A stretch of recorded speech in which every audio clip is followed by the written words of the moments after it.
नम्र सागर जी के मन में भी खुशियाँ आज छाई है। चरण तेरे पधारों में ये शुभ घड़ी आज आई है। जय हो तो जय जयकार तुम्हारी बाजरवाड़ी, नारी तो जय जयकार तुम्हारी बाजरवाड़ी, नारी तो जय जयकार।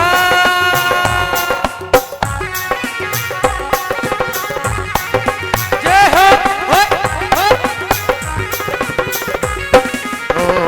मीठे रस से भरी रे गुरुवाणी लागे, ओ गुरुवाणी लागे मन हरो भाती बात बड़ी प्यारी लागे हो।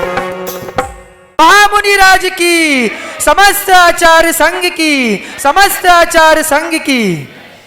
जिन प्रभु का जो नवन करे, जिन प्रभु का जो नवन करे, पाप कर्म वो दहन करे। जिन प्रभु का जो नमन करे, पाप कर्म को दहन करे। जिन प्रभु का जो नवन करे, पाप कर्म वो दहन करे।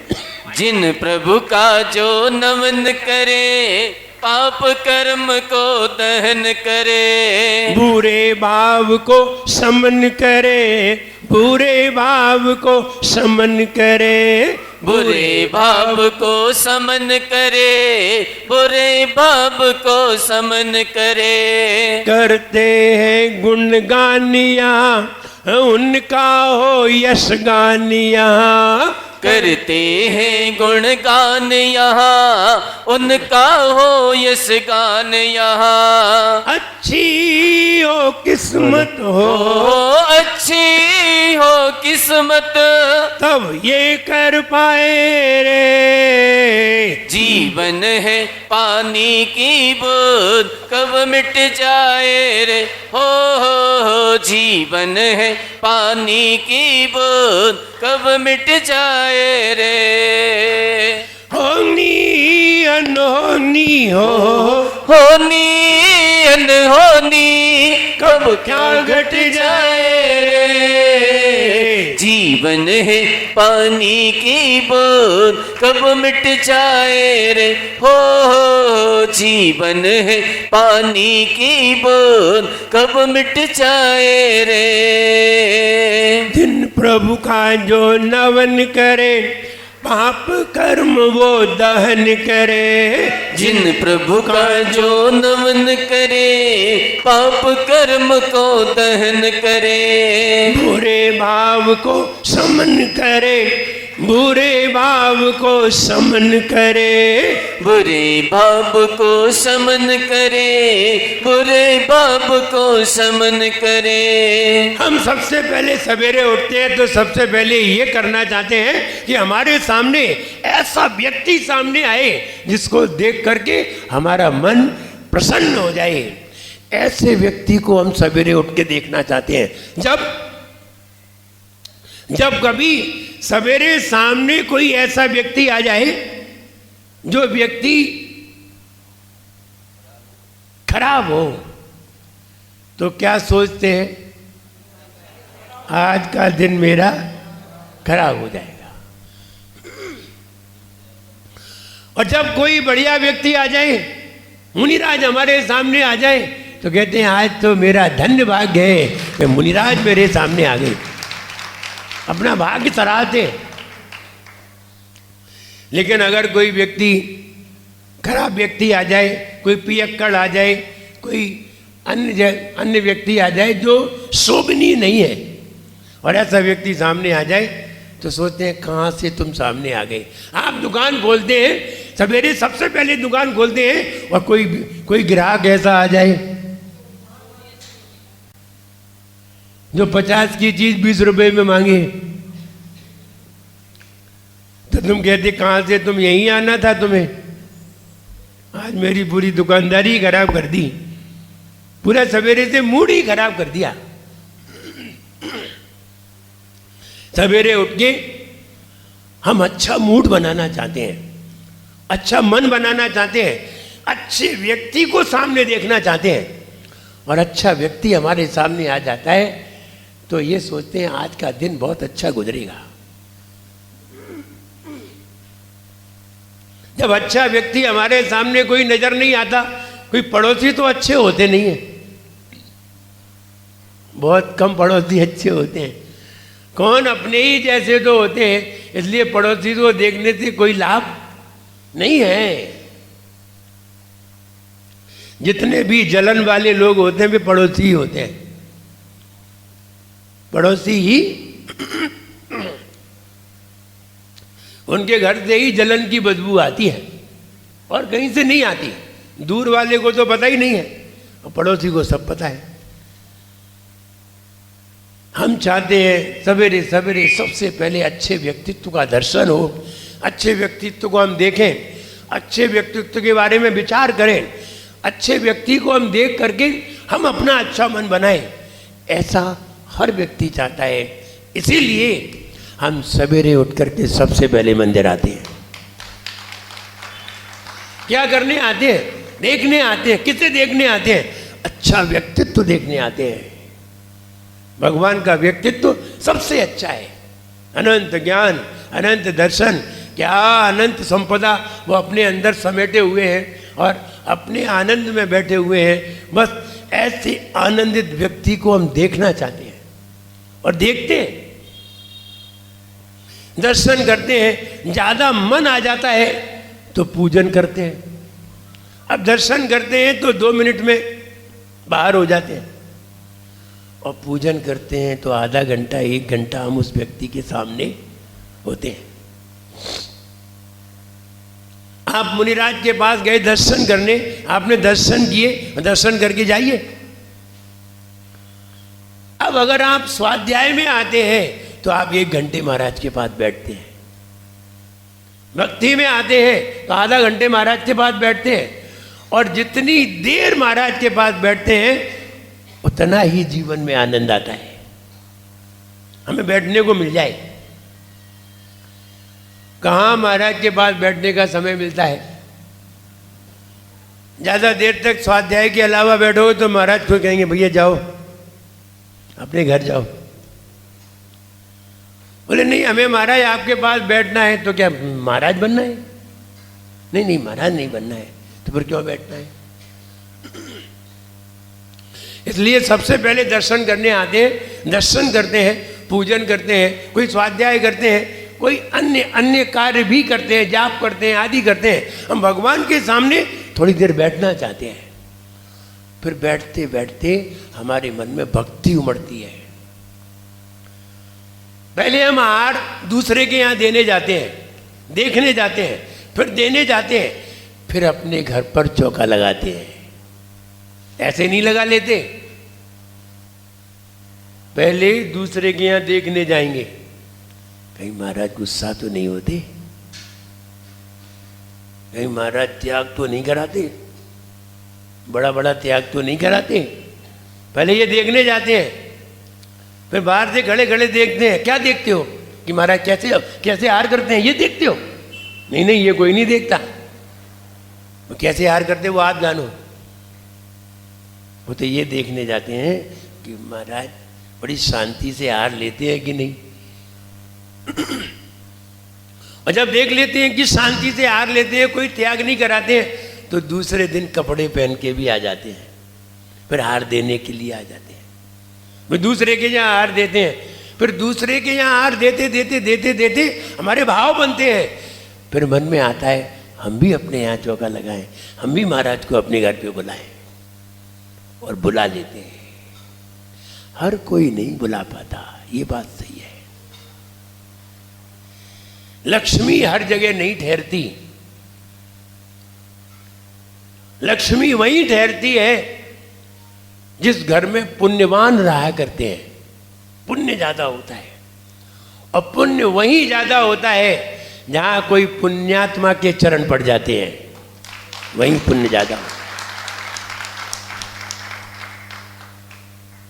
किसी के पास करोड़ों की संपदा है और करोड़ों की संपदा होने पर भी किसी के घर पर संत है तो लगता है उसकी करोड़ों की संपदा कमजोर है, वो भारी है। जिसके यहां संत है उसके यहां बहुत सारे लोग जाएंगे, लेकिन जो करोड़ों की संपदा वाले उसके यहां कोई नहीं जाएगा।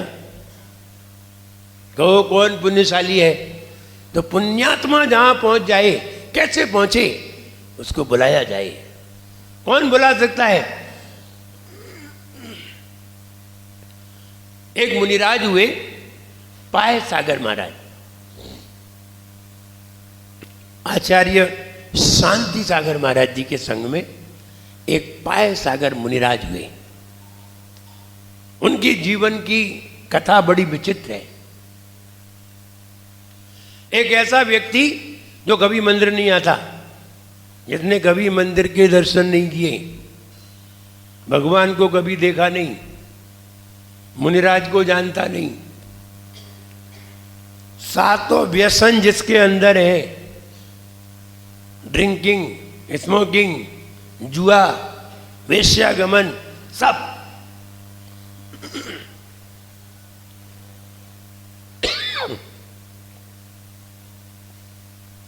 और ऐसा व्यक्ति अगर मुनि बन जाए,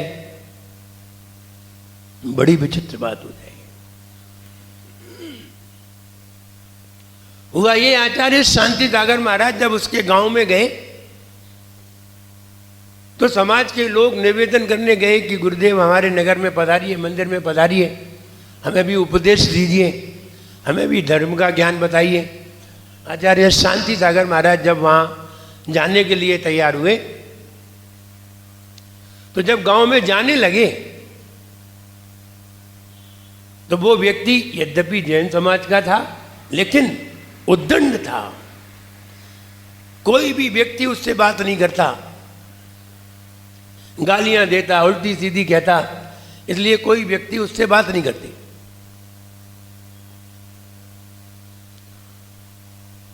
हुआ ये, जब महाराज आने लगे, आ रहे थे, तो वो सामने ऐसी रोड के बीच में ऐसी खड़ी साइकिल लगा करके खड़ा हो गया और महाराज होते उधर से ही जाना है। जो समाज के वरिष्ठ लोग थे, श्रेष्ठी लोग थे, उन्होंने महाराज के निवेदन किया, महाराज इधर से ना जा करके ऐसे चले, इधर से ना जा करके ऐसे चले। जैसे कि लोग हमें सीहोर में लेकर के आए तो यूं ला रहे थे, यही गली से आ जाते।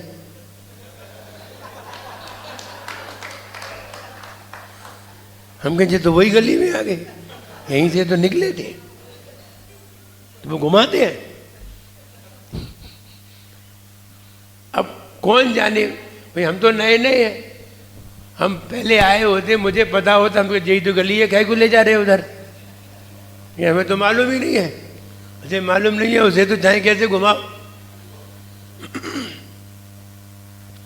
एक बार जब हम बीना बारा से आ रहे थे तो बीच में एक गांव मिला, तो यूं जाकर के सामने ही धर्मशाला थी, उसने हमें पूरा गांव घुमा दिया, पूरा गांव, न वहां मंदिर था न कुछ था। हमने कहा यूं ले गया, फिर यूं ले गया, यूं घुमा के लाया, सामने ही धर्मशाला थी। और लेट भी हो गए, अंधेरा भी हो रहा था और तकलीफ भी हो रही थी, लेकिन गांव वालों को क्या सोचना है, चलो हमारा घुमा तुम्हें, पूरा गांव तो दिखा दे। पूरा घुमाया। जब श्रेष्ठी लोगों ने ये कहा कि महाराज इधर से नहीं, इधर से चले, इधर से अच्छा है। बोले इधर, बोले इधर। अब फिर तमाम बातें कहते हैं, बोले अच्छी जगह नहीं है, रोड खराब है, पानी पड़ा है, जाने क्या क्या कहते हैं, जब इधर से ले जाना है तो हुआ ये, जब महाराज से कहा इधर से चलो तो महाराज नहीं, इधर से ही चलेंगे। उन्हें मालूम होगा नहीं इधर से ही जाएंगे, और उधर वो व्यक्ति खड़ा था, तो लोगों ने कहा न जाने क्या उद्दंडता कर दे, महाराज को ही उल्टा सीधा कह दे, हम लोगों को कह दे तो बड़ा खराब लगेगा, इसलिए इधर से चलते हैं। नहीं नहीं इधर से ही जाएंगे। तो जितने श्रेष्ठी वर्ग थे वे सब पीछे से खिसक गए, बोले अब आप ही जाओ। तो सामने वो ऐसा व्यक्ति खड़ा है, कौन इससे मुंह लगे। और ऐसा सोच करके सारे श्रेष्ठीगण धीरे धीरे पीछे खिसक गए। अब महाराज चलो आगे। अब महाराज आगे आगे गए और वो व्यक्ति सामने ऐसी साइकिल को खड़ी करके और खड़ा, ऐसा नहीं हाथ जोड़े हुए, बिल्कुल उद्दंडता में खड़ा। आचार्य शांति सागर महाराज जैसे ही आगे पहुंचे और वो व्यक्ति ऐसा खड़ा था तो एकदम उसकी ओर देखा, और जैसे ही देखा तो ध्यान रहे, महाराज अगर किसी पे नजर डाल दें तो वो व्यक्ति तो अच्छे अच्छे घबरा जाते, एक बार डाल तो दे नजर। फिर वो चाहे कलेक्टर और प्रधानमंत्री क्यों ना हो, वो भी घबरा जाता है। जब प्रधानमंत्री भोपाल में आचार्य विद्यासागर महाराज जी के सामने आए तो वैसे तो बड़े ऐसे चलते हैं, जब सामने आए तो बोले क्या करना पड़ता है, तो उन्होंने श्रीफल दे दिया, बोले श्रीफल चढ़ाना पड़ता है। तो वो चुपचाप बोले कहाँ रख, बोले यहीं रख दो। तो कहने का मतलब ये है, वैसे तो प्रधानमंत्री के हमारे सब लोग डरते हैं, लेकिन प्रधानमंत्री भी वहाँ उनके भी हाथ पांव ढीले हो रहे थे। तो जब आचार्य शांति सागर महाराज सामने आए और उन्होंने कहा, जैसे ही उन्होंने देखा उन्हें तो देखा तो वो अपने आप ही हक्का पक्का सा रह गया, ले मेरा कमंडल पकड़। तो वो तो कुछ कह ही नहीं पाया। आचार्य जी ने पहले ही कह दिया, ले पकड़ कमंडल। तो अब वो करता क्या, उन्होंने कमंडल पकड़ लिया, चल मेरे साथ। अब वो पीछे पीछे चल दिया। अब सारे श्रेष्ठी जो पीछे चल रहे थे मुझे तो गड़बड़ हो गई। हम समझ रहे थे वो गड़बड़ करेगा, ये तो महाराज ने ही गड़बड़ कर दी। अब तो वो हड़बड़ा गया और चल दिया चुपचाप, और चुपचाप चल दिया। अब महाराज ने कमंडल से पकड़ा ही दिया। अब कोई उससे कमंडल भी नहीं मांग रहा। अब चला जा रहा, मंदिर तक आया। मंदिर में आकर के आचार्य श्री ने चरण धो करके अंदर आए और अंदर आकर के दर्शन किए, उपदेश दिया। वो व्यक्ति सामने चुपचाप बैठा रहा। अब सब लोग तो डर रहे थे वाली ये कुछ ना कर दे। तो श्रेष्ठी लोगों ने ये कहा, भाई महाराज के पास 2-4 लोग बैठे रहे ना, न जाने क्या कर दे, वो दंडता कर दे तो बड़ा झंझट हो जाए। तो जब महाराज आहार करके आ गए और आहार करके आए और आकर के वो वहीं बैठा रहा, दिन भर बैठा रहा, तो आचार्य श्री ने कहा जाओ भोजन कराओ। तो वो ऐसा करके फिर बैठा रहा। तो बैठा रहा, महाराज ने सामायिक भी कर ली, भोजन करके फिर आ गया, फिर बैठा रहा। अब तो लोगों को और डर लगने लगा। शाम को लोगों ने बताया, महाराज ये तो पियक्कड़ है, दूर रखना है इसे।